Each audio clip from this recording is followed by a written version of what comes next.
ওনার ভাইপো বলছে যে আমি দিয়ে দেবো যারা বয়স্ক লোক আছে, বয়স্ক ভাতা আমি দিয়ে দেবো।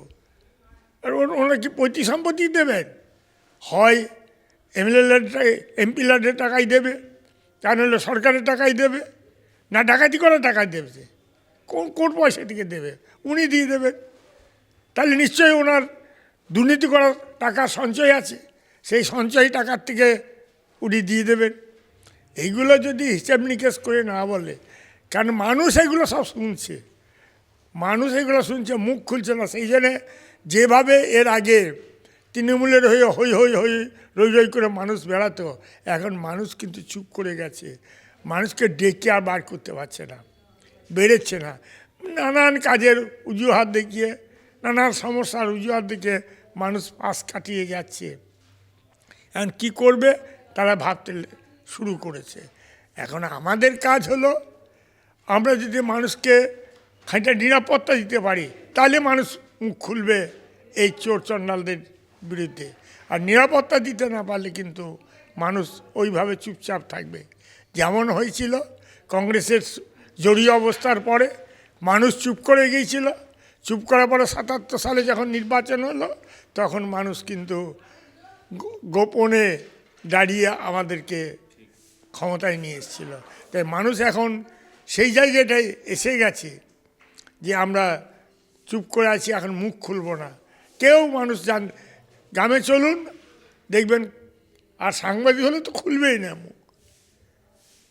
এমনি সাধারণ মানুষের তারা নিজেরা কাজ করছে, সেখানে বলছে এই দুর্নীতি ওই দুর্নীতি কথাবার্তা বলছে, কিন্তু আপনি যখন জিজ্ঞেস করবেন তখন কিন্তু তারা মুখ খুলতে চাইবে না। যেখানে কাজকর্ম করছে একসাথে, সেই রাজমিস্ত্রি হোক আর যেখানেই হোক, কেউ যদি একটা প্রসঙ্গ তোলে সেখানে বলছি এদের দুর্নীতির কথা, অপকর্মের কথা, গণতন্ত্র হত্যা। শিক্ষিত মানুষরা তো গণতন্ত্র হত্যার কথা বলছে, সামনে বলছে না। ওই যে বলছে কথায় কথায় দার্জিলিংয়ে ট্রান্সফার করে দেবো, সুন্দরবনে ট্রান্সফার করে দেবো, সে ভয়ে বলছে না। কিন্তু এমনি তারা যদি এমনি ব্যক্তিগতভাবে জিজ্ঞেস করা হয় আপনার কী মনে হয়, তখন সে তার মুখ খুলছে, কিন্তু প্রকাশ্যে বেরিয়ে এসে এটা করতে পারছে না। একদমই তাই। আমি একটা জিনিস, আরও একটি বিষয় মমতা ব্যানার্জি তিনি বললেন যে কংগ্রেসের সঙ্গে সম্পর্ক কিন্তু আমাদের ভালো ছিল, কিন্তু মাঝখানে এই সিপিএমে বিবাদ বাঁধালো, এই সিপিএমের জন্য আমাদের কংগ্রেসের সঙ্গে সম্পর্ক খারাপ হয়েছে। আপনি দীর্ঘদিনের প্রবীণ নেতা, তাই কি হয়েছে? ওই তো বললাম, ওনার তো কথার কোনো সেবার জ্ঞান নাই, জানি না, কারণ হিসাব নিকাশ না করি কথাবার্তা বলেন। আরে বাবা, তুমি তো কংগ্রেস থেকে ছিন্ন করেছো। তুমি আজ মুকুল রায় যে দুর্নীতির থেকে বাঁচার জন্য ছুটে চলে গেল বিজেপিতে, এখনও বর্তমানে বিজেপির এমএলএ, সে এসছে তোমার ঘরে, আবার ফিরে এসছে। সেই তোমরাই তো দুজনে নেতৃত্ব দিয়ে কংগ্রেস থেকে ছিন্ন করেছো, কংগ্রেসকে খারাপ ভাষায় আক্রমণ করেছো। আজও রাহুল গান্ধীকে, তোমার সর্বভারতীয় যে নেতা, তাকে তুমি খারাপ ভাষায় আক্রমণ করছো। প্রদেশ কংগ্রেস সভাপতি, সে যাই থাকুক না কেন, অধীর চৌধুরীকে তুমি আক্রমণ করছো। আর আমরা তোমার থেকে ছিন্ন করলাম, এই যে অসত্য কথা। ওই তো বললাম, বিভিন্ন সভা সমিতি করে বেড়াচ্ছে, আর পাগলের মতো দুমদারেক্কা হিসাব নিকাশ না করেই কথাটা ছুড়ে দিচ্ছে। এই কথাগুলো নিয়ে মানুষ তার বিচার করছে এবং আগামী দিনে করবেও। একদমই। আমার একদম শেষের দিকে চলে এসেছি। বাম যদি বিকল্প হয়, এই বিকল্পের পথে কি কি পদ্ধতিতে হাঁটা সম্ভব? বাম তো বিকল্প হবেই, কারণ কারণ মানুষ তো দেখেছে কীভাবে থেকেছিল। এরা যে তো অনেক ইতিহাস আছে পিছনে, কারণ আপনারা আরও ভালো করে জানেন, আমেরিকার প্রেসিডেন্ট এলো, দিল্লিতে না গিয়ে কোথায় এলো? কলকাতায় এলো। এসব তো পুরনো ইতিহাস আছে। এ তো সাম্রাজ্যবাদীর চক্রান্ত। এখনও তো সাম্রাজ্যবাদীর যে শত্রু, এইটা তো আমাদের থেকে চলে যায়নি। আজকে আমাদের দেশকে যে ভারতবর্ষের প্রধানমন্ত্রী, আজকে মিতালিটা কার সঙ্গে? মিতালি তার পয়লা নম্বর বন্ধু হলো আমেরিকা, যারা সাম্রাজ্যবাদের পালের গোদা, সাম্রাজ্যবাদের পালের গোদা আমেরিকা, তারাই তো প্রধান মৈত্র বামপন্থীরা। কারণ এই যে চীনকে আক্রমণ করার কথা, চীনকে আক্রমণ করার কথা বারবার তুলছে কেন? তুলছে এই কারণেই তুলছে যে ও তো গাঁট ছাড়াবেন সাম্রাজ্যবাদের সঙ্গে। আমরা যেটা বলতাম ওই হাতির পোঙা ভাড়া দিয়ে শশা পোঙা ভাড়াতে গিয়ে ডিগবাজি খায়, তাই তো ভারতবর্ষকে আজকে ডিগবাজিটা খাওয়াচ্ছে। তা নলে পরে ভারতবর্ষের প্রধানমন্ত্রী সে বলল কি বলছে, আমি চৌকিদার।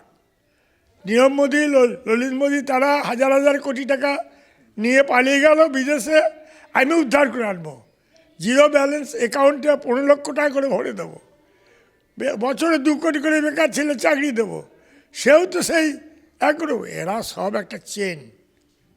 এই যে বারবার যেটা বলছে যে সিপিএম কংগ্রেস বিজেপিকে মদত দিচ্ছে, আরে সিপিএম কংগ্রেস বিজেপিকে মদত দিচ্ছে না, মদত দিচ্ছ তোমরাই। তার কারণ প্রথম যখন পশ্চিমবাংলায় একজন বিজেপির বিধায়ক হয়, কোথায় হয়েছিল? খড়গপুরে, জ্ঞান সিং সোমন পাল খড়গপুরে। তা কেন তোমরা ছেড়ে দিয়েছিল? তো ওই জ্ঞান সিং সোমন পালকে যখন বয়স হয়েছে তাকে তোমরাই তো ওখানে ঢুকিয়ে দিলে, দিয়ে তো পশ্চিমবাংলায় জায়গা করে দিলে। আর তোমাদের যত চোরগুলো যাচ্ছে দিয়ে ওয়াশিং মেশিনে বিজেপির কাছ থেকে সাফাই হয়ে যাচ্ছে। তোমাদের বিরুদ্ধে যখন ইডি সিবিআই সোচ্চার হয়েছে তখন প্রধানমন্ত্রীর সঙ্গে তুমি তোমার ভাইবুকে নিয়ে দেখা করতে যাচ্ছ। আর এইসব আমাদের বামপন্থীদের সেটিং, কংগ্রেসের সেটিং, এইসবগুলো বলছে। অবান্তর কথা বললে মানুষকে বিভ্রান্ত করতেছে। একটা দুর্নীতিকে ঢাকতে গিয়ে 17টা মিথ্যা কথা বলছে। ও গোয়েবেলকেও ছাড়িয়ে যায় আমাদের রাজ্যের মুখ্যমন্ত্রী। একদমই তাই। আমি নতুন প্রজন্মের একদম শেষ করব, শেষ প্রশ্ন, নতুন প্রজন্মের যেটা চাহিদা আপনাদের মতো প্রবীণদের কাছ থেকে, যে একজন সাচ্চা কমিউনিস্ট হতে গেলে কি কি গুণ থাকা দরকার? প্রথমত সৎ, সাহসী, সত্য কথা বলার মধ্যে এই 3টে কথা আগে থাকতে হবে তার মাথায়। সৎ হতে হবে, মানে লোভ সংবরণ করতে হবে, সত্য কথাটা বলতে হবে এবং সাহসী হতে হবে, তবেই সে সাচ্চা কমিউনিস্ট হতে পারবে। প্রথম 3টে, বাকি পড়াশুনো যা আছে আছে সেগুলো সব পরের কথা, সেখান থেকে সে পুষ্ট হবে। কিন্তু এই 3টে বিষয়বস্তু যদি তার কাছে না থাকে সে সাচ্চা কমিউনিস্ট হতে পারবে না। কারণ লোভ দেখালেই চলে যাবে। বিক্রি যেমন আমাদের এমএলএ করলাম, হ্যাঁ চলে গেল বারেন বিশ্বাস, পয়সার লোভে চলে গেল, বা দুর্নীতি সম্পত্তি আছে সেইটা থেকে বাঁচার জন্যই হোক। এই জন্য এই লোভ এইগুলোকে আগে সম্বরণ করতে হবে, তবে কমিউনিস্ট। আর সাচ্চা কমিউনিস্ট দিলে পড়াশোনাটাও করতে হবে, জানতে হবে। যেমন এই 3টাকে সামনে রেখে বাকিটা পড়াশোনার মধ্যে দিয়ে জানতে হবে। একদমই তাই। আমি একটু জেনে নিতে চাইবো যে অনুব্রত মণ্ডল এখন জেলে, গোটা বীরভূম অনুব্রত মণ্ডল, যাকে মমতা ব্যানার্জি বাঘ বলেন, বীর বলেন, সেই অনুব্রত মণ্ডল নেই। সামনে লোকসভা নির্বাচন, ভোট কেমন হবে?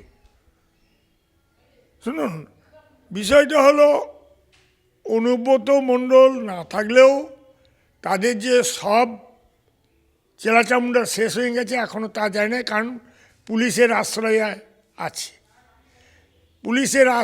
আমি এই তো কালকে মল্লারপুর গিয়েছিলাম, যে কোনো একটা কারণে দেখলাম একজন কলকাতাতেও ঠিকাদারি কাজ করে, সেই ঠিকাদার